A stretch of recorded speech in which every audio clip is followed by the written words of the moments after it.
សូមជូនរឿងពូប្រមឹកចងកសួស្តីអ្នកទាំងអស់គ្នានិយាយពីរឿងដែលខ្ញុំចង់ចែករំលែកនេះគឺជារឿងពិតមួយដែលបានកើតឡើងក្នុងទឹកដីខេត្តបាត់ដំបងកាលកំឡុងឆ្នាំ2013ខ្ញុំជាស្ត្រីមេម៉ាយកូនមួយដែលរស់នៅជាមួយនឹងឪពុកម្ដាយចាស់ជរាហើយរាល់ថ្ងៃខ្ញុំប្រកបមុខរបរជាអ្នកលក់ចាប់ហួយបន្តិចបន្តួចនៅមុខផ្ទះកាលឆ្នាំនោះមានរឿងហេតុដ៏រន្ធត់មួយបានកើតឡើងចំពោះខ្ញុំក៏ដូចជាអ្នកភូមិដទៃដែលធ្វើឲ្យម្នាក់មានអារម្មណ៍ភ័យខ្លាចមិនស្ទើរទេគឺកាលនោះមានលោកពូម្នាក់ដែលរស់នៅផ្ទះជាប់ផ្ទះខ្ញុំគាត់គឺជាមនុស្សដែលចូលចិត្តផឹកស្រាខ្លាំងមែនទែនមួយថ្ងៃបើមិនបានផឹកម្ដងទេគាត់នៅមិនសុខឡើយហើយខ្ញុំសូមហៅគាត់ថាពូប្រមឹកទៅចុះដើម្បីឲ្យស្រួលស្ដាប់និយាយទៅគាត់មកផឹកស្រាកន្លែងខ្ញុំជារៀងរាល់ល្ងាចគាត់ថាផឹកដើម្បីបាយឆ្ងាញ់ប៉ុន្តែបើតាមមើលជាក់ស្ដែងទៅមិនមែនផឹកឲ្យបាយឆ្ងាញ់ស្អីនោះទេព្រោះល្ងាចខ្លះខ្ញុំឃើញគាត់ផឹករហូតទាល់តែស្រវឹងដើរមិនត្រង់ផ្លូវក៏មានដែរច្បាស់ណាស់ថាពេលទៅដល់ផ្ទះវិញគាត់ប្រកាសជាសម្រានដោយមិនបានរកបាយរកទឹកឡើយមិនត្រឹមតែប៉ុណ្ណោះថ្ងៃខ្លះគាត់ផឹកជំពាក់លុយទៀតផងតែដោយសារជាអ្នកចិត្តខាងជាអ្នកស្គាល់គ្នាខ្ញុំក៏ព្រមឲ្យគាត់ជឿសិនចុះប៉ុន្តែមានថ្ងៃមួយពេលដែលបោកបញ្ជីទៅឃើញថាគាត់ជំពាក់រៀងច្រើនដែរខ្ញុំក៏សាកល្បងនិយាយលេងបន្លំមែនទៅកាន់ពូប្រមឹកថាពូឯងខំប្រឹងផឹកម្លឹងប្រយ័ត្នប្រពន្ធកើតជាស្រីមេម៉ាយដូចខ្ញុំហើយបើពូឯងទៅមែនខ្ញុំនឹងតាមទៅទារលុយរហូតដល់ទីបំផុតនិយាយរួចពូប្រមឹកក៏ញញឹមដាក់ខ្ញុំបន្តិចរួចក៏កាន់ដបស្រាដើរសម្ដៅផ្ទះគាត់បាត់ទៅរំលងពីនឹងមកមិនដល់មួយអាទិត្យផងព្រឹកព្រលឹមអុលមួយស្រាប់តែមានការភ្ញាក់ផ្អើលឆោឡោដោយកូនរបស់ពូប្រមឹកហ្នឹងបានស្រែកយំពេញផ្ទះព្រោះអីគាត់បានចងកសម្រាប់ខ្លួននៅលើផ្ទះមិនដឹងតាំងពីថ្មណាទេតែបើតាមសភាពសពគេសន្និដ្ឋានថាគាត់ប្រហែលចងកតាំងពីយប់ផ្លេះព្រោះអីសពមានសភាពរឹងអស់ទៅហើយនៅពេលដែលកម្មវិធីបុណ្យរបស់គាត់ចាប់ផ្ដើមប្រារព្ធធ្វើឡើងខ្ញុំនេះក៏បានទៅចូលរួមជាមួយនឹងពុកម៉ែផងដែរប៉ុន្តែកំឡុងពេលហ្នឹងខ្ញុំមិនបានគិតទៅដល់រឿងគួរឲ្យខ្លាចអ្វីនោះទេទោះបីគាត់ជាខ្មោចតៃហោងក៏ដោយរំលងពីការស្លាប់របស់ពូប្រមឹកបានប្រហែល 4-10 ថ្ងៃរឿងចម្លែកមួយក៏បានកើតមានឡើងគឺយប់នោះកំឡុងពេលដែលខ្ញុំរៀបចំបិទតូបខណៈកំពុងប្រមូលរបស់របរក៏ស្រាប់តែមានសំឡេងសម្រាប់ជើងគេដើរសម្ដៅមកក្បែរតូបខ្ញុំនឹងឯងហើយថែមទាំងឮសំឡេងក្អកទៀតផងប៉ុន្តែពេលងាកមើលទៅបែរជាមិនឃើញមានមនុស្សទៅវិញខ្ញុំឈរអេះក្បាលបន្តិចរួចហើយក៏ដើរចូលផ្ទះបិទទ្វារតូបតែម្ដងគ្រាន់តែបិទរួចភ្លាមខ្ញុំក៏បានឮសំឡេងជើងគេដើរនិងសំឡេងក្អកនោះសារជាថ្មីដោយចង់ដឹងខ្ញុំក៏បានបើកទ្វារចេញទៅមើលម្ដងទៀតប៉ុន្តែនៅខាងក្រៅគឺនៅតែមិនឃើញមានអ្វីដដែលកំពុងតែឈរឆ្ងល់សំឡេងឆ្កែលូចេញពីផ្ទះក្បែរគ្នានឹងក៏បានបន្លឺឡើងធ្វើឲ្យខ្ញុំនេះបះរួមជ្រងរួចក៏ប្រញាប់រត់ចូលផ្ទះវិញយ៉ាងលឿនយ៉ាងណាទោះបីពេលនោះខ្ញុំគិតថាឆ្កែលូដោយសារឃើញខ្មោចក៏ដោយតែខ្ញុំមិនបានគិតទៅដល់ខ្មោចរបស់ពូប្រមឹកនោះឡើយរំលងពីនឹងមកបានប្រហែលថ្ងៃទៀតមានប្រលប់មួយពេលហ្នឹងខ្ញុំនៅមិនទាន់បិទតូបនៅឡើយទេ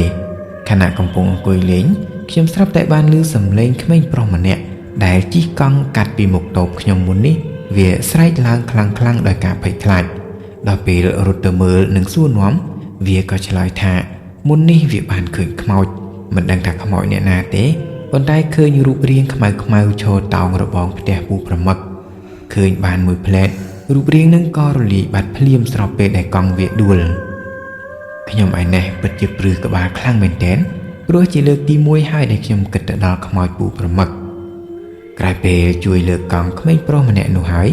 ខ្ញុំក៏ប្រញាប់ដើរមកផ្ទះវិញជាមួយនឹងអាការៈព្រឺសម្បុរមិនបាត់សោះដោយសារពេលនឹងយប់ដែរទៅហើយក្រោយពេលទៅដល់ផ្ទះខ្ញុំក៏រៀបចំបិទតូបតែម្ដងរំលងពីហេតុការណ៍នឹងបានប្រហែលថ្ងៃទៀតមានប្រលប់មួយខ្ញុំស្រាប់តែកើតអាការៈមិនស្រួលខ្លួនអញ្ចឹងហើយខ្ញុំក៏បានហៅម៉ែឲ្យមកអង្គុយចាំតូបរួចខ្ញុំក៏ដើរទៅសំងំគេងនៅលើអង្រឹងក្រោមដើមក្រខុបចំហៀងតូបក្រោយបិទភ្នែកសំងំបានមួយសន្ទុះ ខ្ញុំស្រាប់តែទទួលអារម្មណ៍ត្រជាក់ប្លែកមិនដឹងយកអ្វីមកប្រៀបធៀបឬពន្យល់ប្រាប់អស់លោកអ្នកយ៉ាងម៉េចឲ្យស្ដំនោះទេក្រោយទទួលអារម្មណ៍នឹងហើយខ្ញុំក៏បើកភ្នែកមើលបន្តិចស្រាប់តែឃើញខ្មោចពូប្រមឹកនឹងកំពុងតែឈរញញឹមស្ញែងនៅចុងជើងសម្លឹងមើលមកខ្ញុំឃើញហើយខ្ញុំនេះក៏ភ្ញាក់ស្រែកមួយទំហឹងតែមិនមែនស្រែកវែងទេគឺស្រែកខ្លីមួយវ៉ាស់ប៉ុណ្ណោះភ្លាមម៉ែក៏បានរត់មកដល់ល្មមគឺមកដល់ស្របពេលដែលរូបរាងខ្មោចនោះបានរលាយបាត់ទៅហើយខ្ញុំភ័យនឹងហេតុការណ៍នឹងមែនទែនភ័យស្ទើរតែធ្លាក់ខ្លួនឈឺប៉ុន្តែម៉ែខ្ញុំក៏ព្យាយាមពន្យល់ថាខ្ញុំនឹងគ្រាន់តែយល់សប្តិអាក្រក់ហើយច្រឡំថាខ្លួនឯងភ្ញាក់មកឃើញប៉ុណ្ណោះវាគ្មានស្អីនោះទេខ្ញុំមិនបានតបអ្វីនឹងយោបល់របស់ម៉ែនោះទេតែខ្ញុំច្បាស់ខ្លួនឯងណាស់ថាខ្ញុំពិតជាឃើញមែនយប់នឹងដដែលខ្ញុំគេងមិនងាយលក់ទាល់តែសោះលុះចូលដល់វេលាយប់ជ្រៅបន្តិចខ្ញុំស្រាប់តែបានឮសំឡេងគេស្រែកធ្ងរខ្ញុំមិនដឹងថាជាសំឡេងរបស់អ្នកណាឲ្យប្រកាសទេប៉ុន្តែកាលដែលពូប្រមឹកនៅរស់ឲ្យតែពេលផឹកស្រវឹងខ្លាំងគាត់តែងតែធ្ងរងឹសបែបនឹងឯងឮសំឡេងនោះហើយវាធ្វើឲ្យខ្ញុំនេះព្រឺក្បាលខ្លាំងមែនទែនខ្ញុំនៅតែបន្តភ័យខ្លាចរហូតទាល់តែយប់ជ្រៅបន្តិចទៅទើបសំឡេងនឹងវាបានស្ងាត់បាត់ទៅវិញហើយពេលដែលអារម្មណ៍ភ័យខ្លាចវាថមថយអស់ទើបខ្ញុំអាចសម្ងំគេងលក់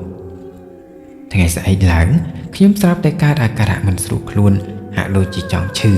មិនដឹងថាមកពីខ្លាចពេកឬវាបន្តមិនស្រួលខ្លួនតាំងពីម្សិលមកក៏មិនដឹងដល់អញ្ចឹងខ្ញុំក៏ក្រោកមកបើកតូបឲ្យម៉ែជាអ្នកមើលរួចហើយខ្ញុំក៏សុំទៅគេងជាបន្តពេលហ្នឹងខ្ញុំច្បាស់ណាស់ថាខ្ញុំគេងមិនលក់ទេមានន័យថាខ្ញុំមិនបានយល់សប្តិអាក្រក់អ្វីឡើយតែក្រោយពេលសម្ងំបានមួយសន្ទុះខ្ញុំស្រាប់តែឮសំឡេងបុរសម្នាក់និយាយតិចហាក់ដូចជានិយាយពីចម្ងាយមកអញ្ចឹងតែខ្ញុំអាចស្ដាប់បានគឺគេនិយាយថាថ្ងៃណាមកទាលុយក្រែងថាតាមទាលុយរហូតដល់ទីបំផុតនោះអីឮសំឡេងនឹងហើយខ្ញុំនេះក៏កាន់តែភ័យខ្លាំងឡើងប្រញាប់ដើរចេញពីកន្លែងគេងសម្ដៅទៅរកម៉ែព្រោះដឹងថាវាគឺពិតជាសំឡេងរបស់ពូប្រមឹកក្រោយពេលទៅជួបម៉ែហើយខ្ញុំក៏ពិភាក្សាជាមួយគាត់នៅរឿងចម្លែកដែលកើតមានឡើងដល់អញ្ចឹងម៉ែក៏ប្រាប់ឲ្យខ្ញុំបិទតូបដើម្បីគាត់ជូនទៅវត្តពេលទៅដល់វត្តនឹងបានរៀបរាប់រឿងទាំងអម្បានប្រាប់ឲ្យលោកតាចៅអធិការបានដឹងអស់ហើយលោកក៏មានសង្ឃដីកាប្រាប់មកវិញថាខ្មោចតៃហោងព្រលឹងគេវាមិនស្ងប់ស្រាប់ទៅហើយឯរឿងជំពាក់លួយខ្ញុំហ្នឹងក៏រឹតតែធ្វើឲ្យគេកាន់តែមិនស្ងប់លើសដើមយកល្អគួរតែឲ្យធូបនិយាយប្រាប់គាត់ទៅថារឿងលួយជំពាក់ហ្នឹងមិនចាំបាច់សងនោះទេក្រោយទទួលឱវាទពីលោកតាខ្ញុំនិងម៉ែក៏វិលត្រឡប់មកផ្ទះវិញរួចហើយក៏រៀបចំបាយទឹកមួយថាសដាក់សែននៅក្បែររបងចន្លោះពីផ្ទះខ្ញុំនិងផ្ទះពូប្រមឹកនឹងឯងរួចហើយក៏ដុតធូបនិយាយទៅកាន់ព្រលឹងវិញ្ញាណរបស់គាត់ថាលុយជំពាក់ថ្លៃស្រាទាំងប៉ុន្មានមិនចាំបាច់សងនោះទេហើយក៏មិនចាំបាច់មករកមកបង្ហាញខ្លួនទៀតដែរបន្ទាប់ពីនិយាយចប់ខ្ញុំក៏ដើរត្រឡប់មកតូបវិញតែអ្វីដែលមិននឹកស្មានគឺគ្រាន់តែបែរខ្លួនភ្លាមច្រមុះខ្ញុំស្រាប់តែទទួលបានក្លិនស្រាលឡើងភាយមិនដឹងថាវាចេញមកពីណាទេទាំងដែលស្រាខ្ញុំដាក់សែនក្បែរបាយម្ហូបនោះគឺខ្ញុំមិនបានមួលគម្របវាបើកទេ